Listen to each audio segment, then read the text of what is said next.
Worldwide, we're looking at approximately 350 million people with diabetes. There's no question that we're in the midst of a diabetes epidemic. Right now, 1 in 3 Medicare dollars is spent in the care of people with diabetes. 1 in 10 total healthcare dollars is spent on people with diabetes. There's no question that this is a major problem. What in particular is the correlation with the diet and diabetes? I'm not going to get into that. Into diet? No.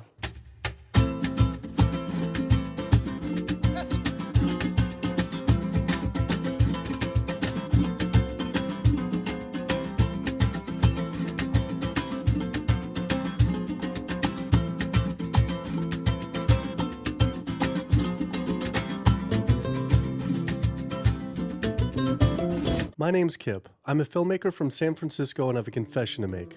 I'm a recovering hypochondriac. Like so many of us, I have a family history of diabetes, heart disease, and cancer. My dad had his first heart bypass at 49, his second at age 50. My grandpa died young from diabetes complications, and both my other grandpa and grandma died of cancer. I was always paranoid that I would also get one of these diseases. Like any good hypochondriac, WebMD Symptoms Checker was essentially my browser's homepage. Even in my teens, I took Metamucil every day and a daily aspirin. I read all the latest self-diagnosis books, I ate every multivitamin I could get my hands on, and I was obsessed with bodily functions. I followed all the large health organizations' recommendations for preventing disease. I exercise regularly, don't smoke, don't drink soda, get enough sleep, reduce stress, and grew up eating what I thought was a healthy diet. Until World Health Organization this morning has classified processed meat such as bacon and sausage as carcinogenic, directly involved in causing cancer in humans. Processed meat is clearly linked to an increase in cancer. Hot dogs or bacon could be just as dangerous as smoking cigarettes. the World Health Organization had looked at over 800 studies from 10 different countries, finding a direct link to consuming processed meat and cancer. Just one serving of deli meats daily increases your risks of colorectal cancer by 18%. I had no idea that what we ate affected cancer rates, but I never felt like I had eaten a lot of processed meats until I realized that processed meat includes hot dogs, bacon, sausage, salami, ham, pepperoni, cold cuts, and deli slices, basically everything I grew up eating. The World Health Organization classifies processed meat as a Group 1 carcinogen, the same group as cigarettes, asbestos, and plutonium, and classifies red meat as a Group 2 carcinogen. Was this like I had essentially been smoking my entire childhood? If processed meats are labeled the same as cigarettes, how is it even legal for kids to be eating this way? I thought this was new information, but many of these studies have been around for 50 years. I couldn't believe I'd been eating processed meats virtually my entire life and was just now finding out how dangerous they are. Why hadn't I been hearing about it from the American Cancer Society, the largest cancer group in the nation? When I went on their website, I was shocked to see that none of this information was featured on their homepage. But even more shocking, on their Eat Healthy page, they actually encouraged eating Group 1 carcinogenic foods like processed turkey and canned meats. This is after the World Health Organization reviewed over 800 studies definitively linking processed meat to cancer. Thank you for calling your American Cancer Society. My name is Sam. I'm a cancer information specialist. How may I help you today? Hi, I was calling because I was wondering why you all recommend people to eat processed meat on your website, which the World Health Organization has classified as a Group 1 carcinogen, which is in the same class as tobacco smoking, asbestos, and plutonium.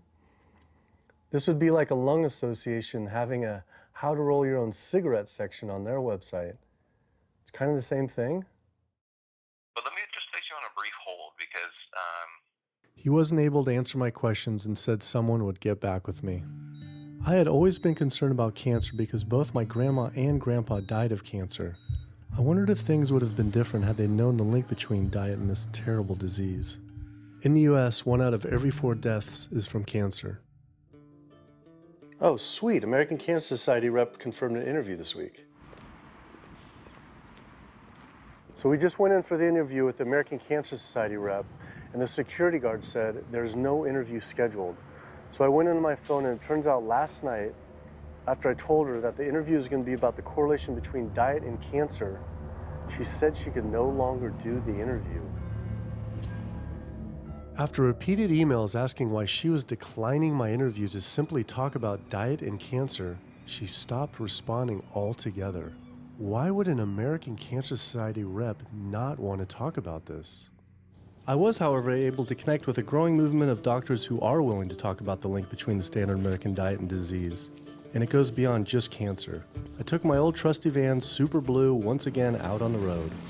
2/3 of adults are now overweight or obese, and we have an epidemic cascade of debilitating disease that's overcoming the country. There's no way we can sustain the current style of care with the epidemic that we're creating with our diet and lifestyle choices. The diabetes, the arthritis, the heart disease, the dementia, the obesity, the cancers are affecting about 70% of deaths. All the data is that those 70% of deaths and morbidity are largely lifestyle related and preventable. Most kids by age 10 in the U.S. already have fatty streaks in their arteries, the first stage of atherosclerosis leading to heart attacks, strokes. Here in American medicine, we operate from the disease model. We are in the business of treating sick people. We are not in the business of trying to prevent people from becoming sick. When you look at chronic disease risk, all the things that we walk around worrying about, actually dietary choices trump smoking when it comes to those risks. If I could deliver one message to the researchers who are looking for the cause of diabetes and the cause of clogged arteries and the cause of high blood pressure and the cause of obesity, I would tell them the answer's in 3 words. It's the food. It's what Americans are eating. Today, with 2/3 of Americans being overweight, clearly there's a food issue. In the next 25 years, 1 out of every 3 Americans will have diabetes. My name's Michael Abdallah. I'm from Atlanta, Georgia, and unfortunately I was diagnosed about 10 years ago with diabetes, and 8 years ago I had 2 stents put in. I don't know where to go, I don't know what to do, you're just like out of options and you don't know what to do. You're taking medicine, you listen to this doctor, and the cardiologist says take this, and the endocrinologist says take that, then your general practitioner doctor says you don't know what's going on here. And it's a real challenging thing, and it's something that you don't want to get it. You just don't want to get it. Government and media almost exclusively blame lack of exercise and sugary foods as a cause of diabetes. But I wanted to talk with an actual expert on the role of diet and diabetes. I went to speak with premier physician, diabetes expert, and researcher, Dr. Neil Barnard. What role does sugar play in causing diabetes? It drives me crazy. Diabetes is not and never was caused by eating a high carbohydrate diet, and it's not caused by eating sugar. The cause of diabetes is a diet that builds up the amount of fat into the blood. I'm talking about a typical meat-based, animal-based diet. You can look into the muscle cells of the human body and you find that they're building up tiny particles of fat that's causing insulin resistance. What that means is the sugar that is naturally from the foods that you're eating can't get into the cells where it belongs. It builds up in the blood, and that's diabetes. I had never heard that meat was associated with causing diabetes. We had always been told that sugar or obesity caused it. Renowned weight loss bariatric surgeon Dr. Garth Davis, though, agreed. Everyone thinks that you get diabetic because of carbs. They did a huge study in that EPIC study, 500,000 people. Carbs consumption was inversely related with diabetes. In other words, the more carbs someone ate, the less diabetes they had. But meat was strongly correlated. Get that aha moment. The starches, the carbs are good for you. They're not bad for you. This idea that carbs make you fat is utterly ridiculous. Carbs cannot make you fat in and of themselves. We have storage in our muscles and in our liver for carbs called glycogen. So when we eat carbs, we either store it or we burn it. Now, eat fat, that goes straight to your fat. Your body can't turn those carbs into fat unless you're really overdoing the calories. Obesity, it's a death sentence. You're at much higher risk of getting cancer. You're almost certainly going to get diabetes. I mean, no one wants to fat shame, and we all want everybody to be comfortable with our bodies, but this movement to be comfortable with our bodies has made us comfortable with being sick, and that's a huge problem. I go into the hospital and I look around me, people on dialysis, all these sick people, and just about every disease in there is because of what people are eating. Here's the thing. If I eat a sugary cookie, The sugar lures you in like the Trojan horse, but waiting inside that cookie is a huge load of butter or shortening, and that's what fattens you up, and that's the part that leads to the diabetes. It's the fatty foods, not really so much the sugar. It's not that sugar is good for you. There's no nutrients in it. It's excess calories. But when you eat sugar, you don't get inflammation right away. When you eat sugar, you're not getting plaques forming in your vessels. When you're eating sugar, your body's going to store most of it as glycogen or burn it as calories. And so this focus on sugar has taken all the focus off meat, dairy, eggs, pork, turkey, chicken. People need to understand, if their child gets diabetes, you've just taken 19 years off their lifespan. We're talking life and death. I realized there was so much more about diet and disease that I hadn't ever learned. It felt as if this information had been practically withheld. Processed meat causes cancer. Sugar doesn't cause diabetes. I had doubt about the claims these doctors were making, so I did some searching on my own. Harvard researchers looked at 9 prospective studies finding that just one serving of processed meat per day increased risk of developing diabetes by 51%. The link between eating meat and developing diabetes became undeniable. But when I went on the leading diabetes organization's website, the American Diabetes Association, not only did they not have this information front and center, they were featuring recipes for red and processed meat. And on their recipes for healthy living, they had bacon-wrapped shrimp? What the hell? All right, send an email to American Diabetes Association, see if they'll get back to us. As destructive as diabetes is, it pales in comparison to heart disease. Over 17 million people die every year from cardiovascular disease. It is the leading cause of death around the world. Nearly 1 out of every 3 people will die from this disease. The amount of people who die from cardiovascular disease is the equivalent of 4 jumbo jets crashing every single hour, every single day, every single year. My name is Amy Resnick, and I'm from Swampscott, Massachusetts, a little bit north of Boston. And I recently went to my doctor for asthma because I had a very hard time breathing. And while there, she did some blood work, and one of the tests was C-reactive protein. And on a scale there was a scale of 1 to 3, 1 being low for cardiac event, 3 being high for cardiac event, and my number was 10.82. What does that mean? That means I am on the road for a heart attack, and she said probably within the next 30 days. 30 days? 30 days, if I'm going the way I was going.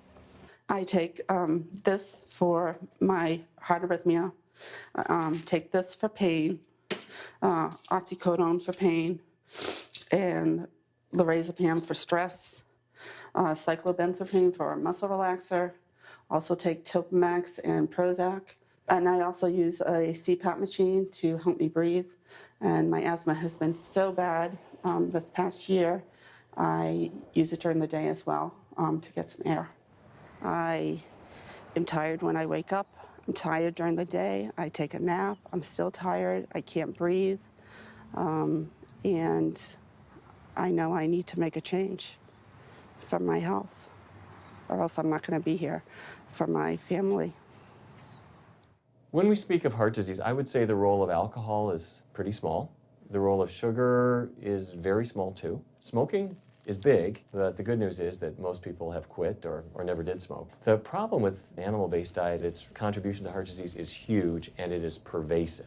All this expensive imaging, procedures, bypasses, medication, none of which has one solitary single thing to do with the causation of the illness. So you die of a completely benign foodborne illness that never had its causation treated. When we eat these kind of dead meat bacteria toxins, within minutes, you get this burst of inflammation within your system such that you basically paralyze your arteries. You get this stiffening of the arteries, their inability to relax normally in half. So it's not like decades down the road eating unhealthy, there'll be some damage. No, we're talking damage right then and there within minutes of it going into our mouth. Many people are given the diagnosis of Alzheimer's disease when it's not true Alzheimer's at all. The vast majority of people suffer dementia due to their tiny blood vessels in their brain clogging up up and their nerve cells being shortchanged of oxygenated blood. And guess where that blood vessel dementia comes from? Those little tiny arteries are clogging up from that steady stream of fat, cholesterol, etc. It's really quite clear from the standpoint of cancer and the standpoint of cardiovascular disease that animal protein plays an enormous role. Is chicken better? It's a question of whether you want to be shot or hung. The flesh food that I would eliminate from the American diet would be poultry, would be turkey and chicken. A brilliant advertising campaign has convinced people that, oh, it's white meat, it's healthier. The leading source of sodium in the American diet for adult is chicken. It can be labeled all natural chicken, but be injected with the salt water, I think up to 800 milligrams of sodium. Heterocyclic amines are clear-cut carcinogens, and they can form in any kind of meat as it's heated, as it's cooked. But by far the biggest source is chicken. We sent researchers into fast food and family restaurants. Not only were there carcinogens in every single restaurant, but we found them in every single chicken sample that we took. If somebody brings their family in and they're buying a bucket of chicken, nobody tells them that there are carcinogens. If you're selling carcinogens to people, you've got to warn them that they're in there. But the American Cancer Society encourages people to switch from red and processed meat to chicken.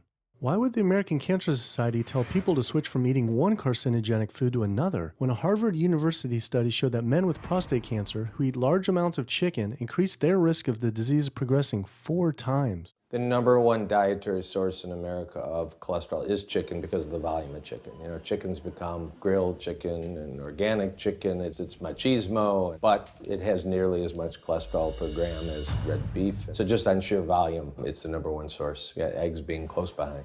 I'd never really thought about eggs much. I just thought of them as a standard part of a healthy diet. But then I found a study suggesting that eating just 1 egg a day can be as bad as smoking 5 cigarettes per day for life expectancy.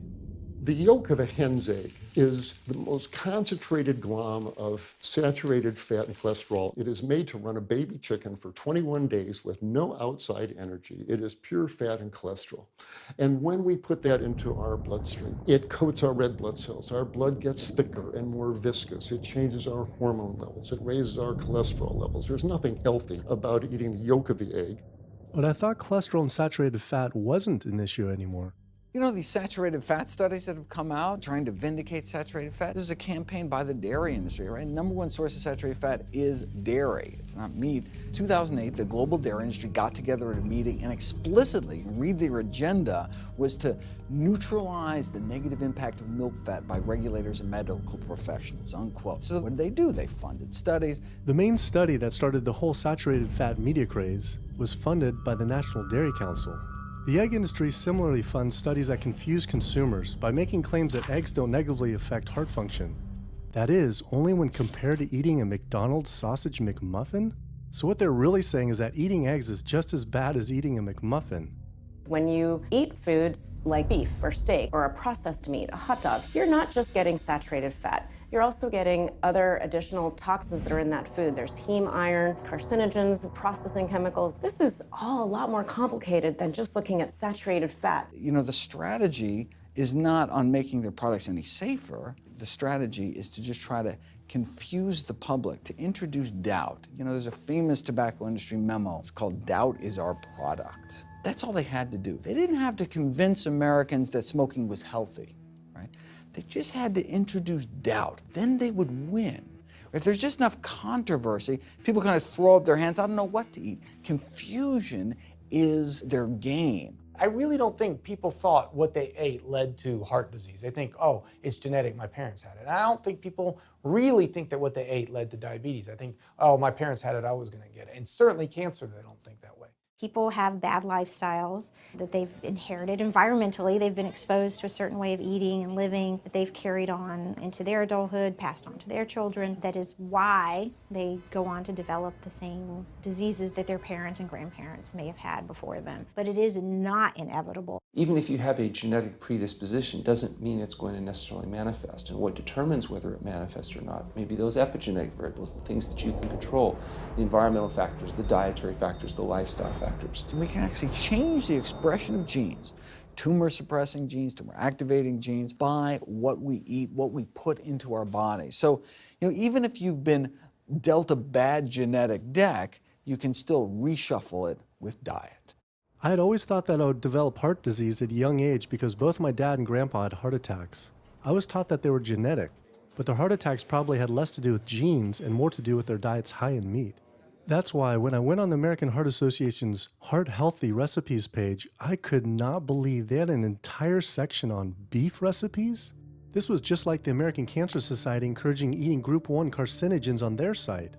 Meatloaf, pork loin, steak on your recipe list? Are you kidding me? It's like this menu is trying to give people heart attacks. Your website, we noticed Heart Healthy Recipes, and we were kind of bewildered by why there's a bunch of recipes on, a whole section on beef recipes, and there's also a section on egg recipes when there's such a strong link between beef, red meat, and heart disease. I honestly don't know because I don't do that, I guess. That's not what I do. Another organization rep that wasn't able to answer my questions, but he said that he'd have someone get in touch shortly. I was, however, able to talk to the president of the American College of Cardiology, Dr. Kim Williams. So the American College of Cardiology is a 47,000 member and growing organization with a dedicated mission to reduce heart disease and to improve patients' lives. And if you look at the incidence of hypertension and diabetes and mortality in men, they actually get reduced as you go higher and higher in terms of how much you restrict animal products. What about fish? So fish is a little different. You've got the 4 worries, which is PCBs, mercury, saturated fat, and cholesterol. And the cholesterol is all over the place. You can hit tuna in water, that'll be almost less than a glass of milk, to salmon or tilapia, which is higher than a pork chop. If you look objectively at fish, what you find is they've become essentially mercury sponges. And that's why in many parts of the country they warn you, don't have more than so many of these fish a week because it's getting too much mercury can kill you. Fish are eaten by bigger fish who are eaten by bigger fish, and these pesticides and herbicides bioaccumulate in the fish flesh. And these big fish, including the salmon, which people think is the healthiest fish, truth is the amount of pesticides and herbicides in the flesh of these fish are shocking, and they have estrogenic and cancer-promoting properties in them. They'll say, well, but don't sardines have less concentration of toxic waste product than other ones? Something being less toxic doesn't make it healthy. It just makes it less toxic. Farmed fish is by no means healthier. All the antibiotics that these animals have to be fed, similar to chickens and turkeys kept in confinement. These fish get infections. They get fungal infections, they get bacterial infections. You've got to feed them antifungals, antibiotics, and these substances accumulate in the fish flesh as well. I always knew that pollution was bad for our health, but I had never thought about the environmental pollutants affecting food. Dioxins, being the most toxic man-made chemicals known to science, cause all sorts of things. They cause endometriosis, they cause cancers, they cause endocrine disruption problems. Most of your exposure, 93% of it, comes from eating meat and dairy products because it climbs up in the food chain so effectively. So you can get exposed to living near these incinerators and breathing it, but it'll take you 14 years to breathe in as much dioxin as a cow will ingest by eating the grass in one day. And that dioxin will accumulate in its fat, which includes the milk and the meat, and anyone eating meat or dairy products is going to get that dose of dioxin, so it climbs up the food chain every step. Men have no way in their bodies to get rid of dioxins, but women have 2 ways. They're both involving having a baby. One is that dioxin crosses the placenta into the growing infant, and the other is that it comes out from the breast milk. So if you have a meat and dairy consuming mother breastfeeding that infant, then the highest impacts of toxic exposure like mercury and dioxins will go to that infant. Pregnant women are told, oh, certain types of fish should be avoided. But what about all these other animal products which are introducing, imagine as the fetus is developing, introducing these very harmful toxins which create reproductive abnormalities, developmental problems, and hormonal issues right as the child is developing, the most critical stage of development. It does make you worry when people say, don't you want to have a little bit of milk because you're pregnant? Don't you want to have some fish because you're pregnant? Who do you think is going to get the chemicals that are in that? All these environmental toxins and toxins from the feed that they're being fed accumulate in their tissues and are released into the mother and unfortunately to the child when you eat these products when you're pregnant. So this includes antibiotics, hormones, steroids in animal feed. Commercial animals are largely fed GMO corn and soy, which are very laden in pesticides. PCBs have been banned since the 70s, but they persist in the environment.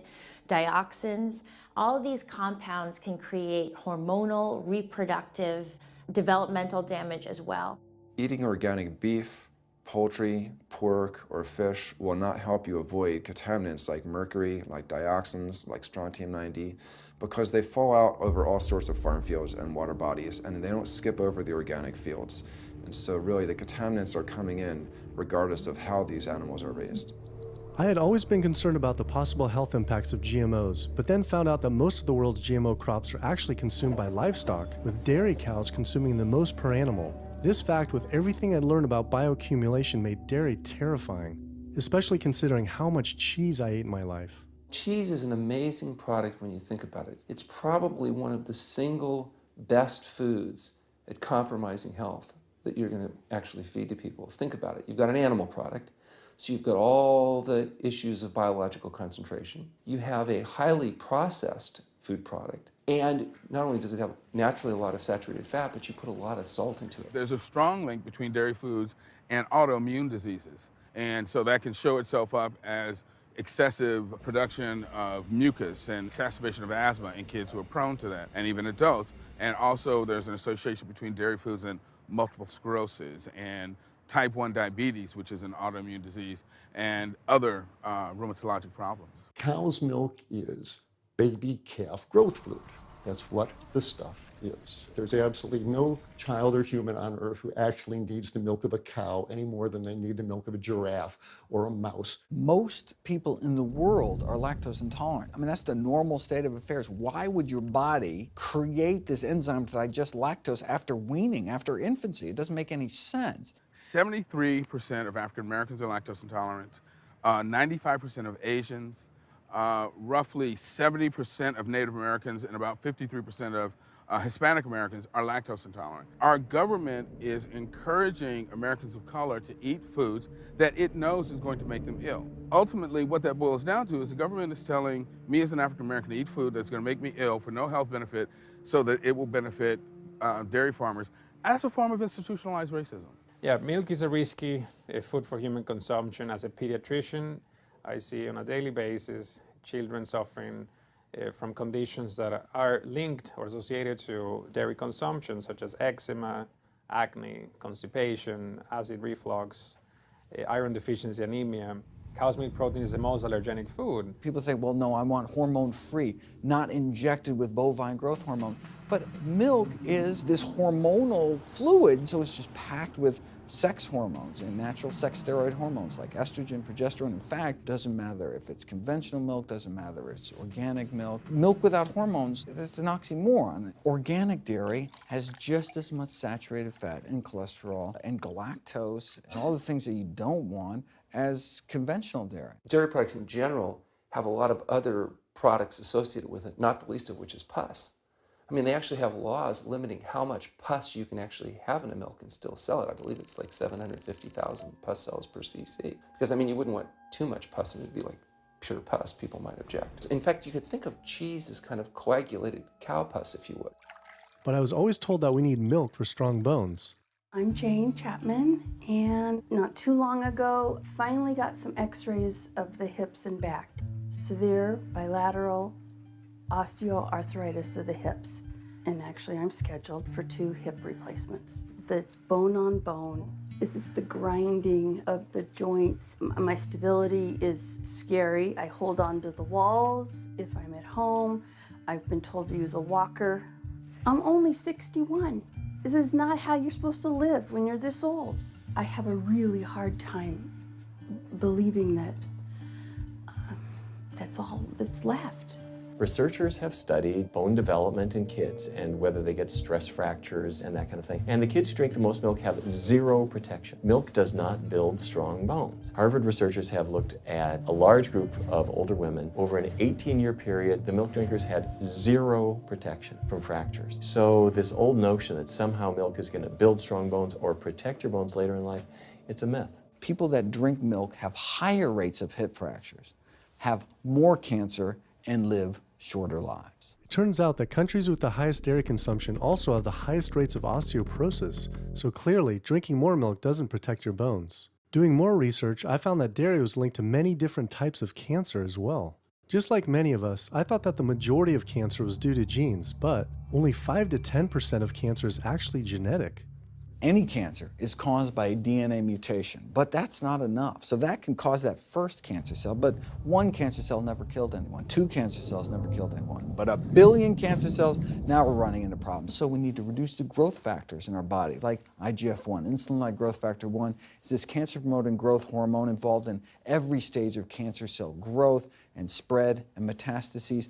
Any animal protein boosts the level of IGF-1. Dairy products increases your risk for various forms of cancer, especially those related to your hormones. So breast cancer, prostate cancer, ovarian cancer. So this is not a product, even in its most pure state, you want to be consuming because it does come with risk. I found out that dairy can increase a man's chance of getting prostate cancer by 34%. And for women who've had breast cancer, just 1 serving of whole dairy a day can increase their chance of dying from the disease 49%, and dying from anything 64%. Why weren't breast cancer sites like Susan G. Komen warning everyone about this? For calling Susan G. Komen, this is Jocelyn. How may I help you? Okay, so we're wondering why you don't have a huge warning about the dangers of consuming dairy on your website when there's a direct link to breast cancer. There was a study published in the Journal of the National Cancer Institute that found out women consuming dairy who has had breast cancer increases their risk of dying of breast cancer 49%. I was wondering why it's not on your website. We cannot answer these types of questions. Once again, another health organization rep saying someone else would have to answer my question. Rather than risk being stood up again, I went straight to the local Susan G. Komen chapter to see if they would answer my questions.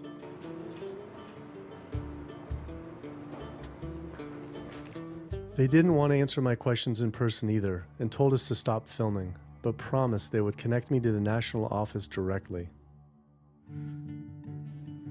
Susan G. Komen's Pink Ribbon campaign had done a lot to raise awareness for breast cancer, although it was confusing to see pink ribbons on dairy yogurt containers. Breast cancer can be prevented with a healthy diet and lifestyle, but we're not. We're talking about pink ribbons and putting all the money into research for the cure. I, for one, know that I would want my daughter, my mother, me, I want to focus on not getting to that point, and that's where I would like to see more energy and effort put. I had been a hardcore cheeseaholic virtually my entire life, despite the risks, but like so many others, I seem to have been addicted to it. It turns out that the casein protein, that's the main protein in dairy products, and particularly in cheese, it breaks apart in the human digestion to create what are called casomorphins, casein-derived morphine-like compounds that go to the brain and they attach to the very same receptor that heroin attaches to.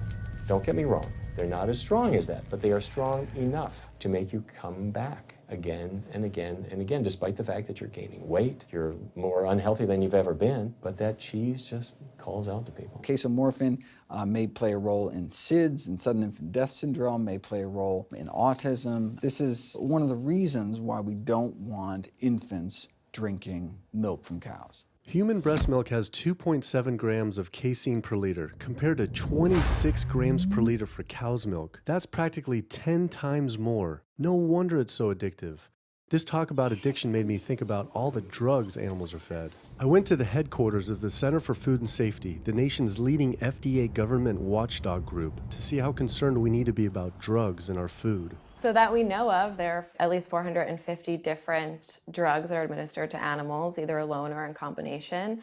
These drugs are given to animals for a variety of reasons, very, very few of which are actually beneficial to consumer health. We've got drug companies that work real hard to make sure they can sell lots of drugs to people raising cows, pigs, and chickens. The pharmaceutical industry sells 80% of all the antibiotics that it makes in the United States to animal agriculture. Antibiotic residues are found in meat, other antimicrobials are found in meat, there has been ractopamine found in meat, there's been hormones found in meat. So right there you're talking about 4 different drugs that could be, in the same piece of meat.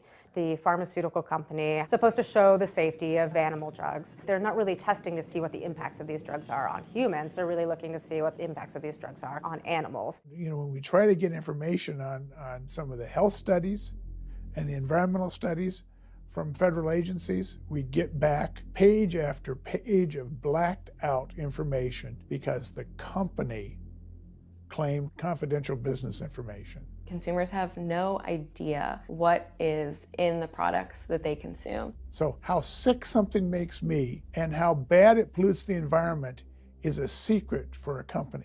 In the animal agriculture industry, as in the tobacco industry, these companies really have a vested interest in making sure that the public doesn't have information about their effects and what risks are really posed to consuming them. You have this system where animals are living in their own waste. They're living next to animals that are sick or even dead, and they're stuck in cages with these animals. That bacteria tends to spread, so that the pathogens that are being created in these filthy conditions are breeding resistance to antibiotics, and the public are becoming exposed to those. We already have people dying from salmonella and other things that you eat. We're having about 3,000 people die every year in the United States. That's more than the number of people that were killed in 9/11 in the Twin Towers in New York.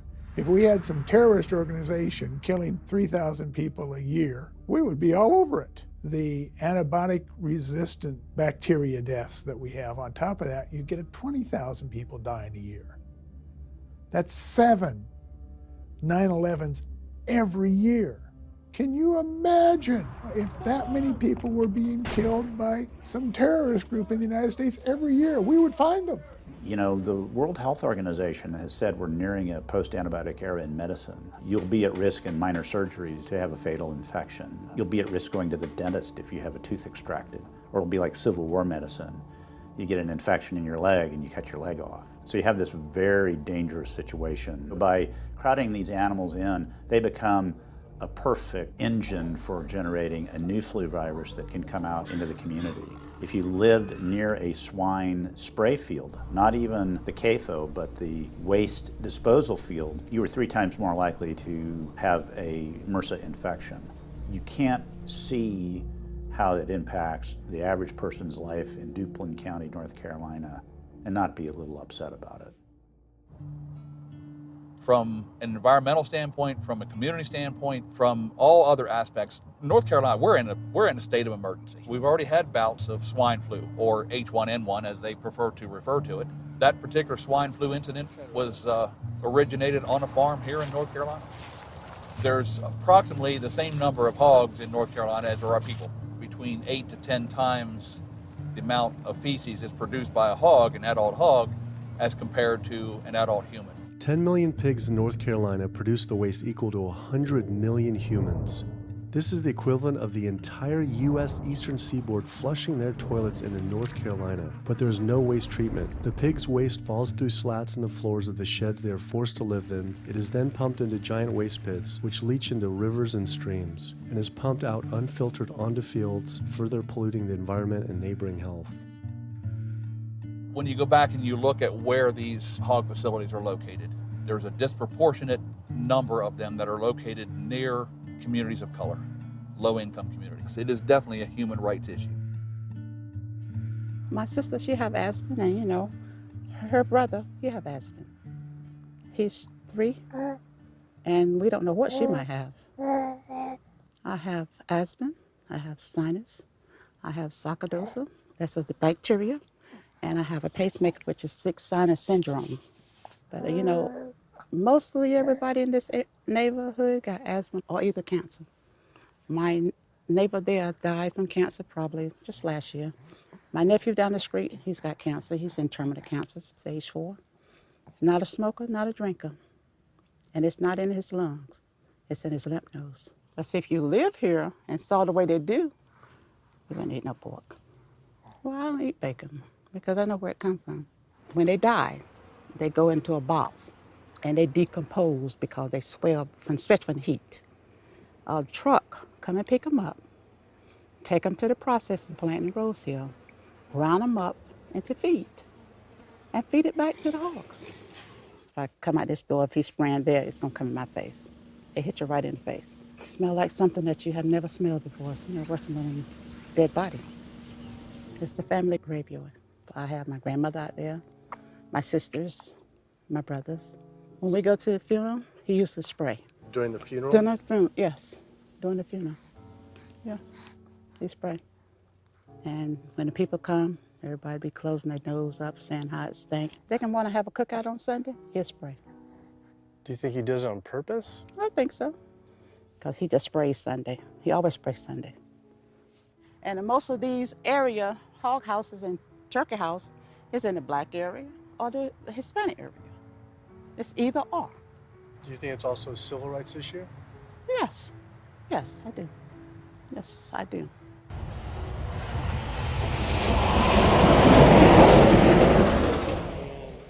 There have been times in the past that I have gotten ready on the Sunday, gotten ready to go to church and come out, and the smell was so strong that I had to go back and regroup because it got in my clothes and I just couldn't go to church smelling like hogs, you know. I just couldn't do it. So I don't think the government cares.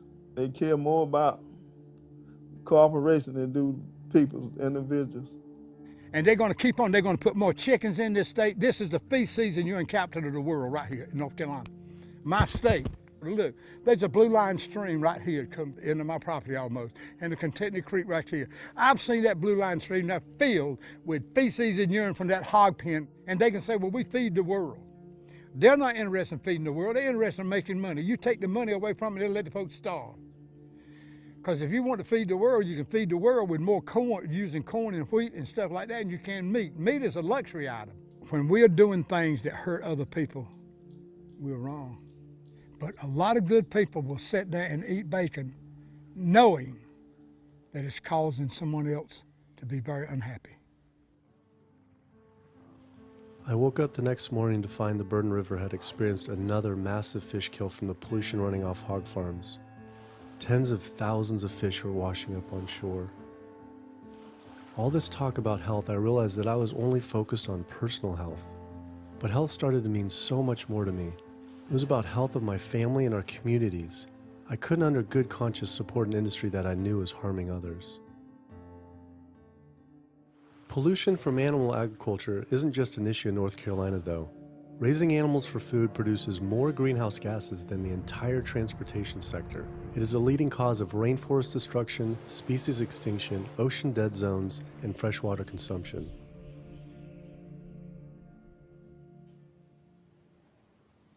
American Diabetes Association actually finally got back, and they agreed to an interview. Preparing for their American Diabetes Association interview, I took a look at their diabetes diet and meal plan recommendations, and they were loaded with foods associated with causing diabetes. How could they expect people not to get diabetes if this was the food they were recommending? And then, I saw multiple peer-reviewed studies published on the National Institute of Health website showing that a low-fat, plant-based diet was more than twice as powerful at controlling and even reversing diabetes than the ADA recommended diet that included meat and dairy. Well, the mission of the American Diabetes Association is to identify a prevention and a cure for diabetes. But in the meantime, to improve the lives of all people who are affected by diabetes. And what's the best way to prevent this? For type 2 diabetes, it's unclear. We can't prevent type 2 diabetes in everybody. When we're doing the research, we came across a lot of studies that said that you actually could potentially cure or reverse diabetes with a purely plant-based diet. I don't believe there's sufficient evidence to demonstrate that. How does it compare to the ADA diet that you recommend? We don't recommend a specific diet. We recommend healthy eating. The one that's on the website. We recommend healthy eating. Do you have a whole list of exact day-to-day, the meal plan, the whole meal plan? All they are selections of foods to consider. We do not have a diabetes diet. But with that selections, that you consider that plan compared to a plant-based plan? No one's done that study. We found actually some studies, that a 74-week study found that low-fat vegan diet versus the ADA plan in type 2 I diabetes. think we're done here. I'm not gonna get into an argument about. Oh no, I was just wondering the studies of if this is true or if it shows that. Any diet works. Any diet works if people follow it. But if it's a diet that's not the proper diet, like if anyone follows a diet that they eat I can't tell you what a proper diet is. I can tell you what an improper diet is. So then we can talk about the good diets. I'm not sure why. I'm not going to get into that. Into diet? No. Why not? If that's where you want to go with this, I'm sorry, I'm not the person that you should be talking to. And why is that though? If that's what you want to get into, I'm not the person you need to be talking to. Who do we talk to about diet? You can talk to anybody you want. But that's interesting though. Why not recommend a diet? Because the data don't exist to support it. But if we see data that we looked up that supports it with, like, you know, the NIH, in Europe, the European Association of Studies. We're done. I'm sorry, I'm not going to get into that argument with you. No, it's not an argument. I'm not going to get into the argument. Why is it an argument? It's just talking about in European study of diabetes and other places that have studies, why... There are lots of studies. Why is it even an argument? There are lots of studies in the literature, many of which have never been replicated or, frankly, are wrong. That's why we do peer review, okay? The European Association of Study of Diabetes has been peer reviewed? Or I don't know what study you're referring to, and in the absence of being able to see that study, I'm not going to comment. I could show it to you. I'm sorry, I don't have the time for that. I just don't understand why it's an argument, though. Okay.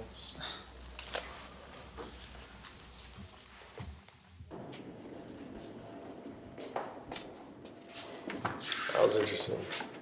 What he wanted to talk about was people living longer with diabetes. But once you mention eliminating diabetes or prevention, oh, whoa, now you cross the line. Prevention and cure, whoa, let's not go there. Not only did Dr. Ratner, the chief medical officer of the American Diabetes Association, not want to talk about diet, but the fact that he had such an emotional reaction to my question made it feel I was digging into something that he didn't want uncovered. I had always thought there was no prevention for type 1 diabetes, but then I did research and came across countless studies referencing the link between exposure to dairy at a young age and type 1 diabetes. I mean, this is a food made for baby cows. Cow milk protein gets into the bloodstream, and the body says, hey, this isn't supposed to be in the bloodstream. It makes antibodies to the cow milk protein, which then attack the pancreas and destroy the pancreas. How is this possible that ADA wouldn't have this forefront on their website? Why wouldn't they be warning all parents about this, even if there were only a slight chance? Why were they recommending people to actually eat these foods linked to diabetes? It seemed all of the large health organizations were encouraging people to eat the very foods linked to the diseases they're supposed to be fighting against. American Heart Association promoting beef, American Cancer Society promoting processed meat, pink ribbons on dairy products, and bacon-wrapped shrimp on American Diabetes Association. And then it all came together. What if?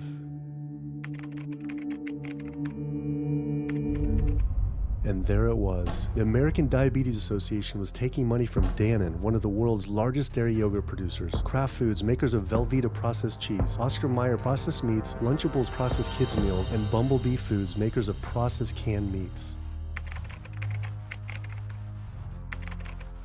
American Cancer Society was taking money from Tyson, one of the world's largest meat producers, and Yum Brand, owner of Pizza Hut, KFC, and Taco Bell.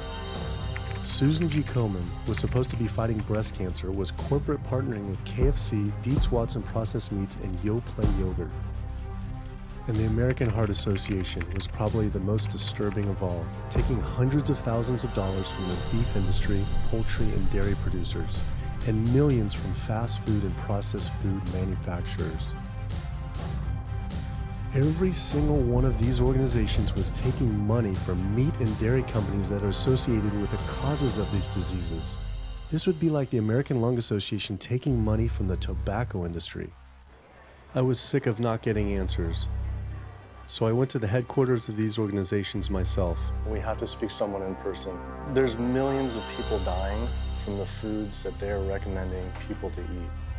I wanted to find out why Susan G. Komen had accepted $35 million from Yoplait when their products can increase a woman's chance of dying from breast cancer 49%. And ask American Cancer Society if taking money from KFC and Tyson was the reason they promote eating meat. But every one of these organizations declined to be interviewed. What's really sad is that we cannot trust information from these leading health organizations like the American Heart Association, the American Diabetes Association, because they are taking money from the very industries who are causing the problems that they're supposed to be helping to prevent. So that makes the truth something that you are not going to be hearing, as far as nutrition goes, from these organizations. Well, that would be the end of their funding, that would be the end of their jobs, that would be lawsuits, they would bring the entire catastrophe down upon their heads, and they would essentially disappear as organizations. This one time I got invited to a charity fundraiser for the American Diabetes Association. And I showed up and they had a whole buffet and it was all just animal products. I remember like a big thing of barbecue chicken. And I was like, I stormed out. I said, like, serving chicken at a diabetes event is like serving alcohol at an AA meeting. It just doesn't make sense. We had scheduled to film an interview with a prominent surgeon, but before we could get inside the building, the hospital's media relations manager stopped us. Actually, I understand that Dr. said that you could film here today, but unfortunately that's not going to be able to happen. I know that he advocates for patients changing their diets, but the hospital makes money off these surgeries, and the reality is he does too. So we can't do anything that's going to negatively impact the hospital, so unfortunately you're not going to be able to film here today. I was sickened by how open she was about the hospital being more interested in profits than people's health. But it wasn't just this hospital or these organizations. Even the US government is involved too.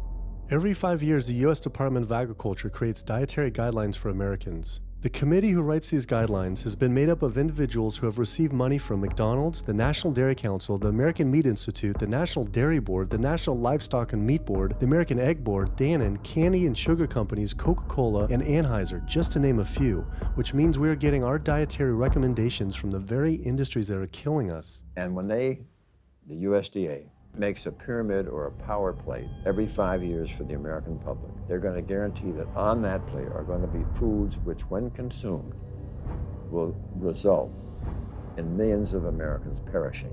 The USDA, which is supposed to be protecting us, has two missions. It's supposed to protect us, and it's supposed to protect the producer. And guess what? When those two come head to head, they usually choose the producer. In internal documents uncovered by Dr. Greger, the USDA admitted that eggs cannot legally be called nutritious, low-fat, part of a balanced diet, low-calorie, healthful, healthy, can't say it's good for you, or even safe. Yet they still promote these products to the American people through federal checkoff programs. If you ask somebody if they've heard of a checkoff program, the odds are they haven't, although daily they are seeing the messaging that these programs produce. So checkoff programs are responsible for the messages that we see on TV, on the internet, on bus billboards and magazines that say things like, milk, it does a body good, or milk life, beef, it's what's for dinner, pork, be inspired, the incredible edible egg. The dairy checkoff program gave $12 million to Domino's to just market cheese-heavy products. And this is the USDA, this is the government. If you've seen those ads for the Pizza Hut pizza, the stuffed crust, or a pound of cheese, those are all government advertising schemes for the industry. How can we put more cheese on beef? How can we put more milk in a coffee? Things like that to just drive consumption of these just unbelievably unhealthful products. So McDonald's, for instance, has 6 people staffed full-time, according to records we've found, whose salaries are paid for by this government program, but funded by the producers who are regulated by it. And these 6 people sit there at McDonald's headquarters and just come up with ideas. Triple cheese decker McCheese muffin stuffed bacon cheese slider? With extra cheese? Nice. Yes. You don't think of it on a day-to-day basis that these are government programs. The Wendy's bacon double cheeseburger, government program. The steak fajita at Dunkin' Donuts, government program. You would just never think that this just pure garbage from a food standpoint is coming from a federally funded program. That's one of the things that makes checkoffs so incredibly creepy, is that it is our government telling us, eat more beef, drink more milk, eat more cheese, eat more pork.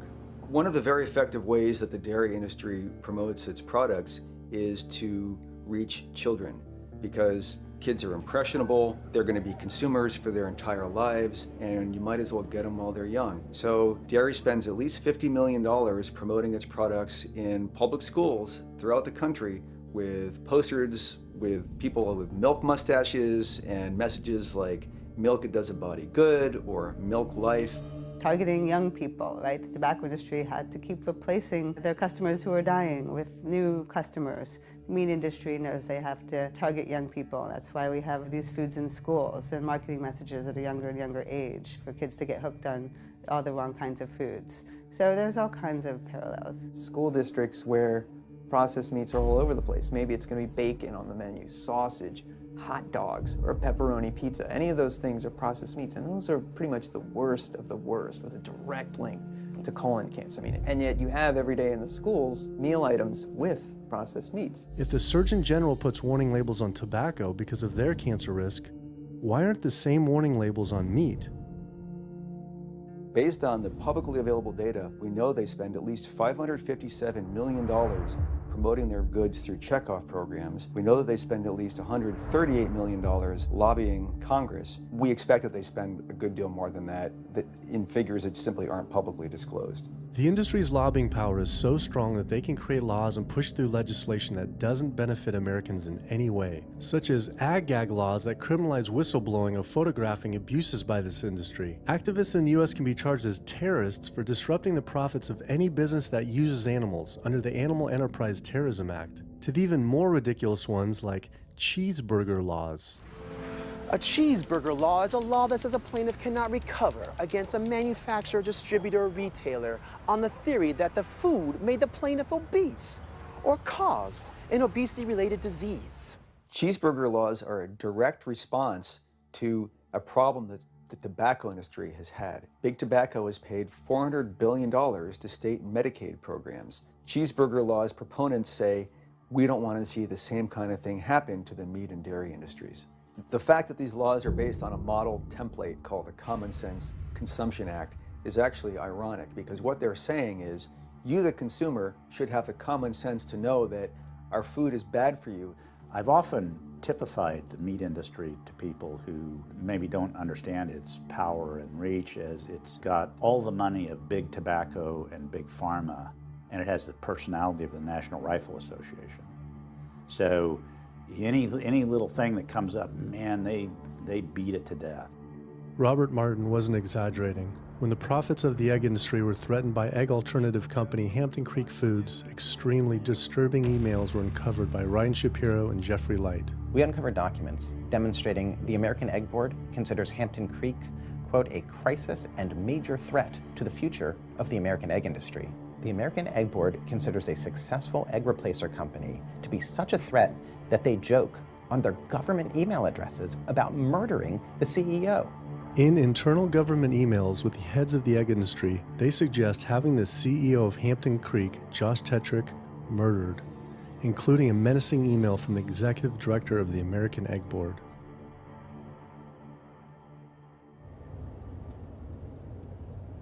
The meat producers don't have to pay for the heart disease or the environmental destruction or any of the other externalities, as economists call them, that their products cause. You know, then there's the whole pharmaceutical aspect of it, and the fact that there's a very strong pharmaceutical industry and lobby that has a huge stake in preserving the status quo. And these chronic diseases, these are the cash cows of the pharmaceutical industry. You have a $5 billion stent industry. Do they ever want to see that go away? We've got a $35 billion statin drug industry. Do they ever want to see that go away? I'm talking about the pharmaceutical industry effectively controls what doctors are told. Most research isn't put into prevention, it's put into the medication that we might use for that particular disease. I'm on 2 different high blood pressure medicines, 6 asthma type medicines, even after 4 years of shots. And then another medicine to help take care of side effects from some of those medicines. I'm on high-level antidepressants, a couple of different pain meds for my back and hips. I'm taking about 16 drugs, not counting the insulin in the morning. I take insulin in the morning, insulin at night, 32 to 34 units of insulin. Lantus to be exact. Some of these meds are for diabetes. This is for peeing. I have to use this for my prostate, and then I have to use this for the heart, and I have to use this for blood pressure. And it's just on and on and on and on. The doctors are telling me this is what I've got to do for my whole life, and it's frustrating, and it's very stressful, and I don't know how long my liver's going to last taking all this stuff. Under conventional medical treatment, whether it be for autoimmune disease or even conditions like high blood pressure or diabetes, you're told that you have to take drugs, and not just for a week or a month or a year. You're told you have to take drugs forever. You're guaranteed that if you follow your doctor's advice, you'll be sick forever. You'll never get well. That's the guarantee. Because the strategies are all about manipulating the symptoms, not dealing with the underlying cause. You come in with that diagnosis, you get a bunch of pills that have nothing to do with the disease causation, or you get these procedures that have nothing to do with disease causation. It's a deception to say this pill will help you unclog your arteries, this one will save you from a stroke. No, it doesn't. The people who take the statins, etc., they still get their heart attacks, they still get their strokes. This is not reverse disease. This does not make plaques smaller. This is a fraud of massive proportions. In the US, treating chronic disease such as heart disease, cancer, and diabetes is a $1.5 trillion industry. That's the GDP equivalent of the 10th richest country in the world. I went back and dug deeper into the health organization's funding, and there it was again.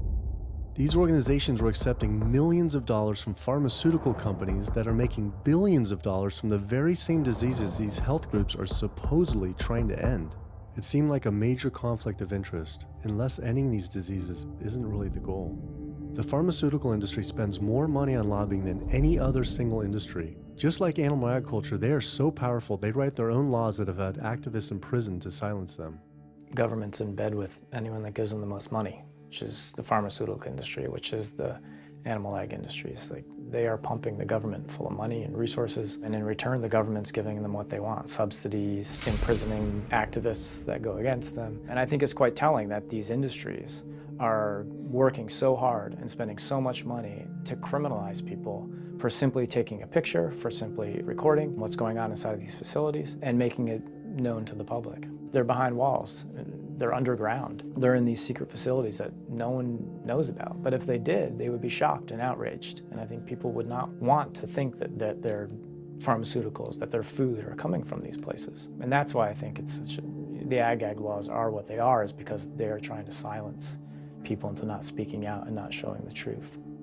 I finally realized how deep the collusion truly is between government and these industries, and how dangerous it could be to expose them. These concerns intensified after meeting the USDA whistleblower who revealed mad cow disease in the US meat supply. USDA operates like the military. So when I got on TV and that, right away USDA sent out memos to all the veterinarians and food inspectors. If anybody from the media ever contacts you, do not talk to them. Refer them to Washington, D.C., and we will talk to them. So right away, shut up everybody.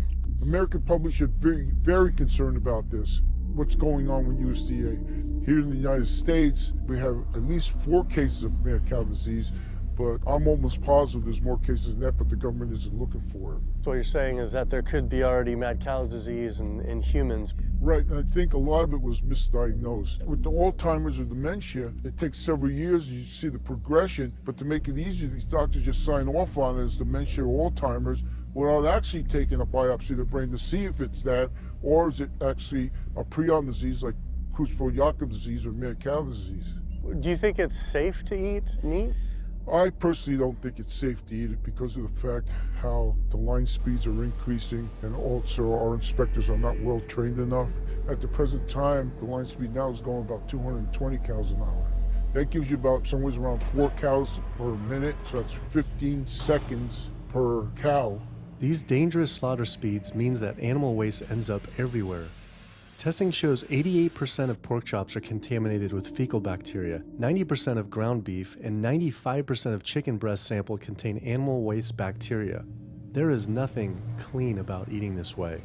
But it just isn't waste, it's also pus-filled infections.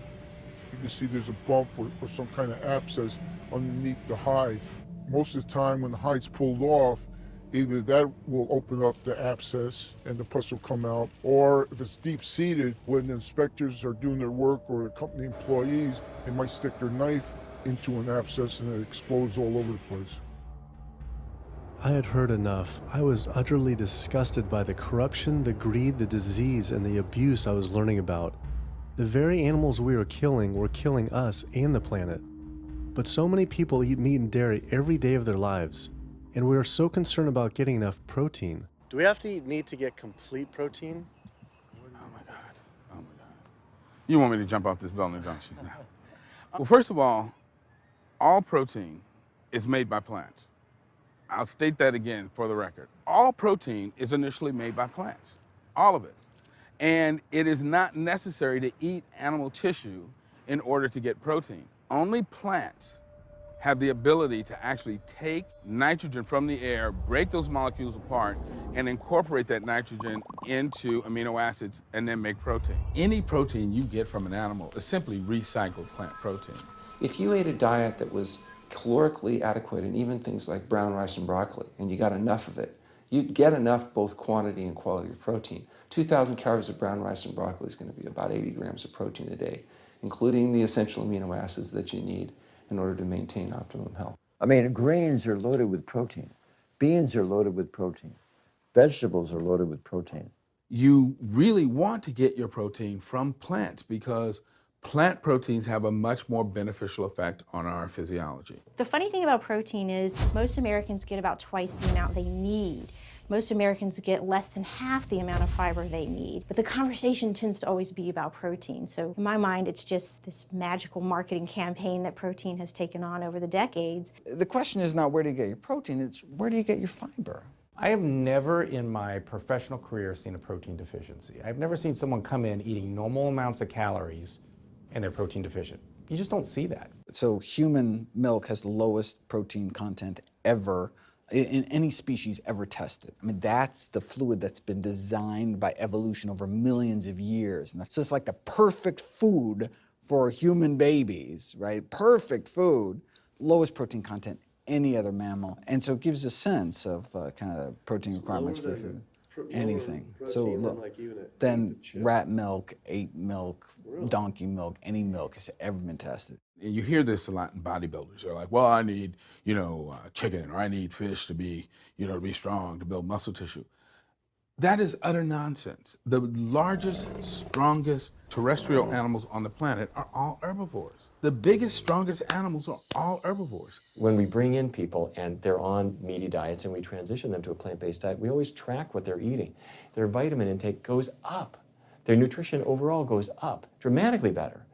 And these same people might worry in advance, will I get the nutrition that I need on a plant-based diet? The fact is, you're not getting the nutrition you need on a meat-based diet, and you're going to get dramatically better nutrition on a plant-based diet. For an average-sized guy like myself, I need about 56 grams of protein a day. That's optimum. Probably I really need 30 to 40 grams a day. Diets that are really high in these protein create diabetes, create heart disease, create cancer, create the diseases that I'm treating on a daily basis. But this is the opposite of what all the high-protein diet fads say. The food you eat determines the bacteria that live in your gut. While you eat animal flesh every day, you are summoning up bacteria that eat carnitine. And those bacteria will turn that carnitine into a molecule called trimethylamine. Your liver then turns that into trimethylamine oxide. That's a molecule from hell. That molecule drives cholesterol into the artery walls. And the people who are consuming this flesh-based diet are contributing to plaque building up. They may lose weight on this diet, and that's good. But what's happening inside your arteries, paleo friends? What's happening is that plaque is building up, and these are the folks who drop dead at the gym at 39. Oh, he was lean and he looked really good. But where is that cholesterol going? It's going into your artery walls.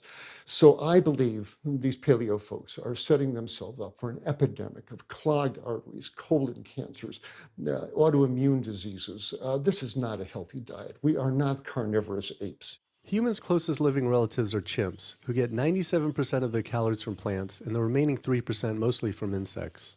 Comparing the anatomy of true omnivores like bears, who eat both meat and plants, to frugivores like primates, who eat almost exclusively plants, the differences are pretty clear. Frugivore teeth have flat molars for chewing plants, where omnivore teeth are serrated for stabbing and tearing flesh. Frugivore jaws can move forward and back and side to side. Omnivore jaws cannot. Omnivores have much stronger stomach acid for digesting meat compared to less acidic stomach acid of frugivores. The intestines of frugivores is 9 times their body length compared to 3 times for omnivores. This is because meat will putrefy in the gut unless it is moved through quickly. If humans were indeed true omnivores, we would need to change our physiology and appearance quite a lot. But we fit every requirement of a frugivore. We may behave like omnivores, but anatomically, we're frugivores. Human beings, unlike bears and raccoons, and to some extent dogs, don't have that mixed anatomy and physiology that you see in the true omnivores, and thus we are not true omnivores. In humans, the canines have become really small and rounded and actually function like accessory incisors. They're utterly useless for ripping and tearing anything other than an envelope. So the idea that the mere presence of the canine somehow means that we're supposed to eat meat is silly. He was right. I always thought my canines were for meat, but what kind of animal could I actually kill and eat raw with these tiny teeth? The thought alone was disgusting. I mean, everybody loves a smoothie made with fruit and even some vegetables, but if you think about putting a fish or a piece of beef in a blender and grinding it up, the thought is absolutely repulsive. All these diseases I had learned about were from eating a diet our body wasn't designed for. What would happen if we started eating a diet our body actually was designed for? The data is crystal clear that you can stop and reverse heart disease with plant-based diets. Scientifically shown, I've seen it in my own patients. People who adopt low-fat plant-based diets can actually reverse their heart disease, and that literally means watching the plaque start to go away, something they didn't think could happen. My experience with patients is, and those studies show, that when people adopt a fully plant-based diet, their cholesterol levels plummet within a few days. And if you do blood tests in a couple of weeks, you'll see dramatic improvements. Yes, your numbers are going to look great within a week or two. Your cholesterol can come crashing down. In fact, if you're on medications, your doctor may have to pull off your blood pressure medication so your blood pressure don't drop too low because it can work too good. Like that, the side effect is not having to take drugs. In a groundbreaking study published by Dr. Esselstyn following patients suffering from cardiovascular disease, 99.4% were able to avoid major cardiac events by going plant-based. Because it's not just heart disease. It's hypertension, it's diabetes, it's strokes, it's heart attacks, it's several of the autoimmune diseases, lupus, asthma, GERD,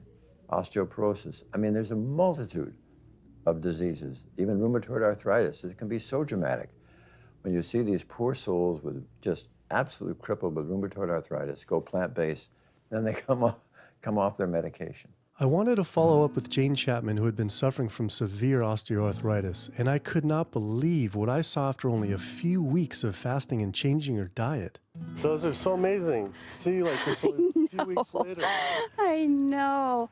From going from the walker, needing wheelchair assistance at the airport, to strolling down the street, enjoying the fresh air, the sunshine. 2 weeks. It's all it took, 2 weeks to get off all the meds and start to feel the inflammation just kind of drain out of the body, where the movement was much easier. Just a lot of healing occurred very, very rapidly just by doing the right things for your body. When you're treating diseases with drugs, you know, there's one drug you take for cholesterol, a different class of drugs you take for high blood pressure, different class of drugs you take for diabetes. But with diet, a plant-based diet affects all these diseases, one diet to kind of rule them all. The impacts of eating this way go far beyond ourselves. By getting rid of heart disease alone, we would save up to $48 trillion in the USA, 3 times the US GDP. Conditions like high blood pressure, you don't have to take the drugs the rest of your life and be sick forever. What you can do is live in such a way that it gives the body a chance to heal itself. We took 174 consecutive patients with high blood pressure, and 174 people were able to lower their blood pressure enough to eliminate the need for medication. For inflammatory bowel disease like Crohn's, the best remission rates ever achieved through a plant-based diet. MS, multiple sclerosis, the best results ever achieved compared to any medical, surgical, any kind of intervention was a plant-based diet. You can see that with every sequential reduction in animal products, people live longer, they have less heart disease, they have less cancer, they have less diabetes. You can actually take human cancer cells, you put them in a petri dish, and you can drip the blood of those eating vegan, get about 72% suppression in human prostate cancer cell growth in vitro. They wanted to try this again with women and breast cancer. So they said, let's see what a plant-based diet can do. After just 2 weeks, their bodies cleaned up. You drop their blood on the same carpet of cancer cells. You can clear off the whole plate. This is after just 2 weeks eating healthy, which raises the question, what kind of blood do we want in our bodies? My background is in industrial and systems engineering, and that was my career path for a long time until I got thyroid cancer, and everything changed from there. I decided that I wanted to try alternative methods and treatments rather than have surgery and have my thyroid removed, which meant I'd be on medication forever, and I didn't want that. I just started reading how a plant-based diet can heal the body, and it has worked for so many people. So I immediately just switched to a completely whole food plant-based diet. After a year, the cancer was completely gone, and my thyroid had shrunk to normal size, and I was completely free of that.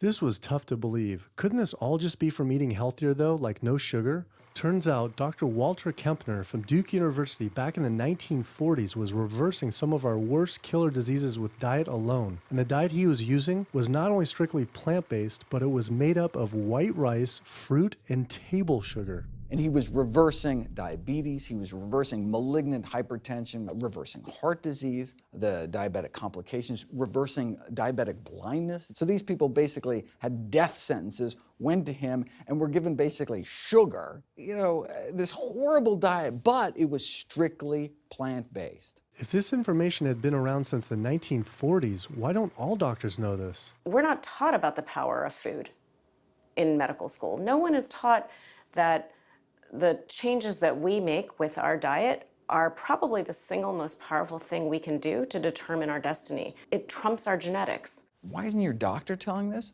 Odds are your doctor never learned any of this. In fact, there was even a bill introduced just mandating physicians get 7 hours nutrition training every couple years, just to kind of stay on top of it.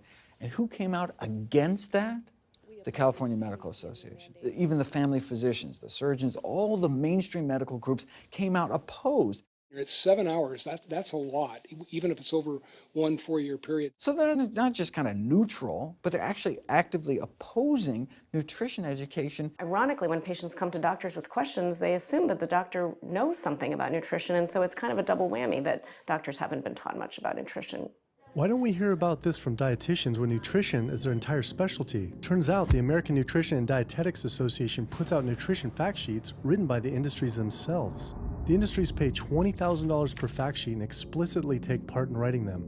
So you can learn about eggs from the egg industry, and you can learn about lamb from the lamb industry. This would be like learning about the benefits of smoking from the tobacco industry. When people are eating meat, I think of it as a bit like smoking. It's sort of Russian roulette. You may not get diabetes, but your chances of getting diabetes, about 1 in 3. You may not get cancer, but your chances, if you're a man, about 1 in 2. A woman, 1 in 3. Your chances of gaining weight, 2 out of 3. It's not all diet, but most of it is. The best thing that you can do to make sure that you empty all those bullets out of the chamber and you're not taking risks with your health is to get the animal products out of your diet and eat healthy foods.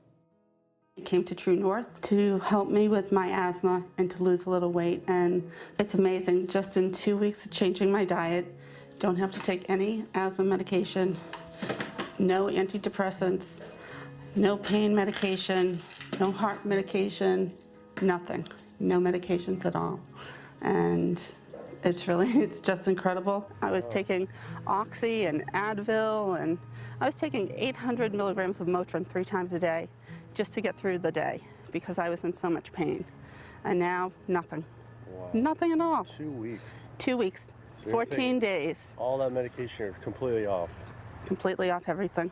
It's just been so frustrating to me because I went to so many different doctors for help, and I tried so many different medications to help me with my asthma, and nothing helped, and I was stuck on the couch for the last 10 months, unable to breathe. And now in 2 weeks' time, 14 days, I'm off my medication, and I can breathe, and I feel good, and I can walk. My life has changed, and it only took 2 weeks of a whole plant-based diet. That's incredible. Yeah. That is incredible. It really is. That's amazing. It really is. I I feel so blessed and so good and just so happy to be doing this, and I'm hoping that I can be a role model for other people and not be pushy about it, because everyone's going to do it in their own time. But thank God my time is now. So. Thanks. Thanks. As powerful as Amy's story was, I knew for some, eating 100% plant-based would still seem extreme. I think there's this sense that everything's okay in moderation, right? But we haven't seen that moderation works. There really isn't a study that shows that by eating meat and eggs in moderation, you can actually turn your heart disease around and get better. But I know people who've given up meat and they felt sick. Yeah, it's unlikely that anybody's symptoms are caused by a dead, decaying flesh deficiency. The lack of highly processed animal food products in the diet is not going to be associated with the causal factor about why they're sick. There is going to be a reason why they're not feeling well, but that's not going to be one of them. So I've had people go vegan and they come back to me and they're like, I'm hypothyroid and my doctor says I'm hypothyroid because plant-based diet makes you hypothyroid. I'm like, so what does your doctor tell all his meat eaters that are hypothyroid? Boy, what's an animal flesh or dairy that you can't get in plant-based?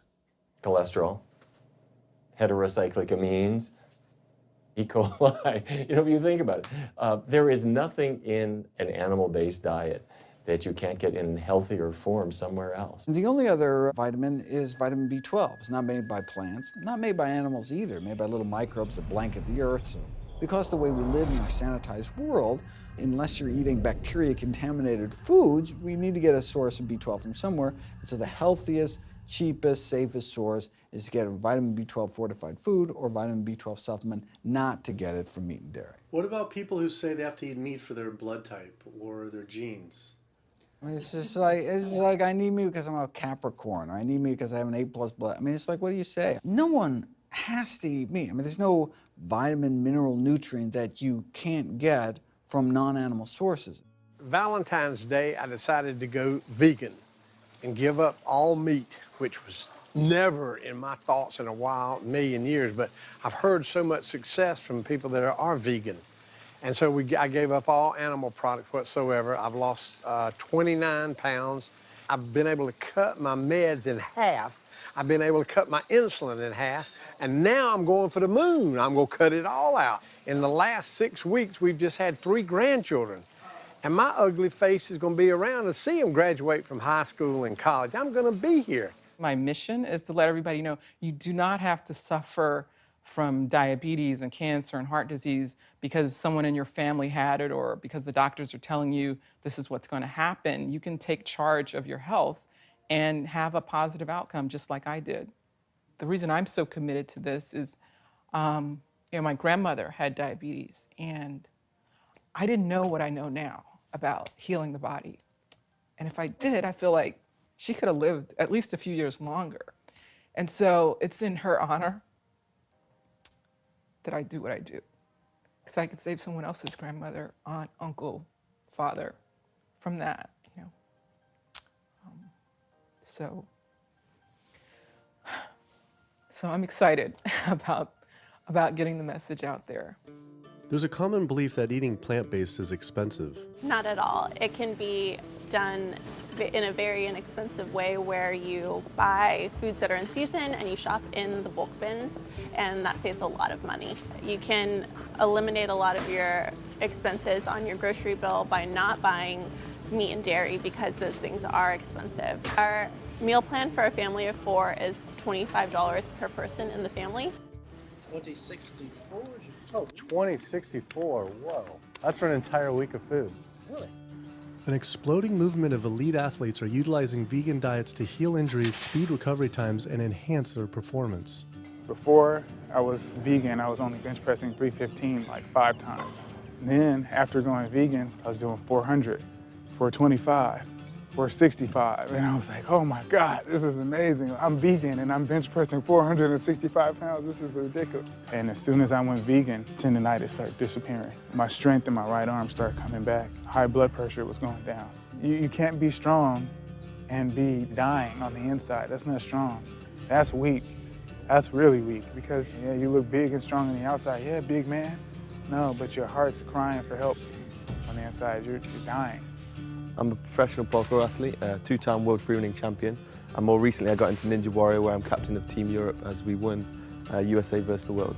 For something like Ninja Warrior and parkour specifically, you really need to have a good strength to body weight ratio. So I was carrying mass that I really didn't need. And when I went vegan, I lost 15, 20 pounds. I was more agile, I was more efficient, more stamina in my body. Just that extra bit of pop that I didn't have before, it just gave me that extra strength. So this is a very vibrant way to live. It can enhance you as an athlete. For me, 100% better athlete than I was before. It unlocked a whole new chapter of my training. The science is there, the health is there, the athletes are there proving that you don't need to eat dead animals to be strong, to be healthy.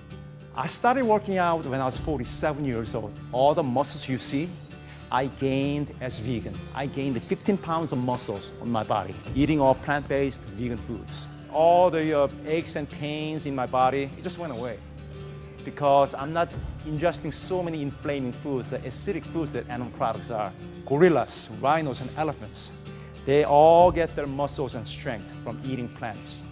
That's what I do. I travel all around the world for my surfing, and I've always been able to eat vegan. I feel like if you want something, you can make it happen. I just don't make any excuses. I would never not be vegan now that I know all the benefits and now that I know how it feels to be vegan. Every aspect of my life has been improved by adopting this lifestyle. I feel better, I perform better athletically, I sleep better, my energy with my kids is better, my focus at work is better, everything is better. My skin cleared up, kept myself trim for 9 years now doing this. All I can tell you is that I felt and I continue to feel better than I ever felt before.